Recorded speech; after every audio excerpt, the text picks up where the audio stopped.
During the two-day meeting, the chiefs and directors of military intelligence from the East African Community partner states will review the regional security situation. Inaugurating the meeting, the Chief of Defense Staff of Rwanda Defense Force identified these institutions as the key to security and peace in the organization, urging their leaders to solve their problems instead of relying on the international community. We all need to make sure that the Eastern African countries should live together in peace and harmony. And this is why we are here. And your role in it is very important. We all know that sometimes there are here and there some complications, but this is why we are here. This is why we are in this institution. And that's why we need to find a solution to our own problems. We don't have to wait for some people coming from outside to tell us what to do and to find solutions to our own problems. And having a gathering like this one, I believe this is an opportunity to make sure that what our principals want, this is what we shall do. He also pointed out that it is time for the EAC member states to live in peace and harmony for the prosperity of their people and for the future generation. Whether we like it or not, time comes and also time goes away.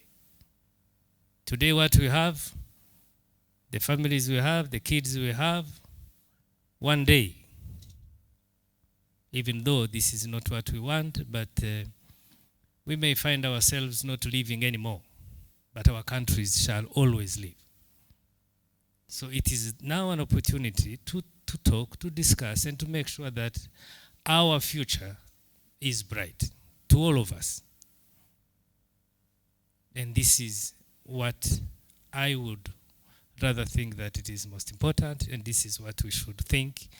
And knowing who we are, that we are in charge of our military intelligence in different countries, it is time to think that we have, at any cost, live together in peace and harmony.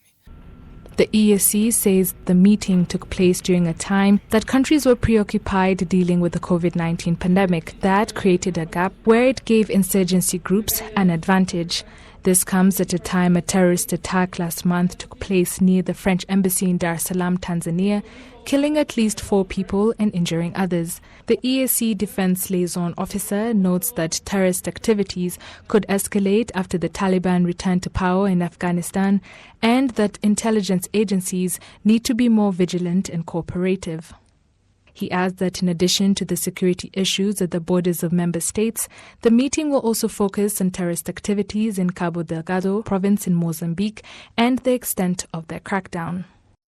That is an issue which is already under control. I think the forces from the SADC and I think forces from the Rwanda Defense Forces are already on ground, and they are doing quite much to contain the situation. And I think as I said, it might come up. I do not want to preempt, but those are some of the things that these meetings discuss. But just to mention, you remember there was an incident in Dar es Salaam. There was also an incident in Mombasa on matters that are related to terrorism. So all those things might come up and should come up, and the meeting should come up with ways to try and ensure that the efforts that the respective armed forces and regional organizations have put in place to ensure that these elements of instability or terrorism elements are contained. The military intelligence agencies from Kenya, Tanzania, Uganda, South Sudan, Burundi and Rwanda are all represented at the summit, which is expected to conclude on Tuesday. Gabi Muvunyi, reporting for RTV News.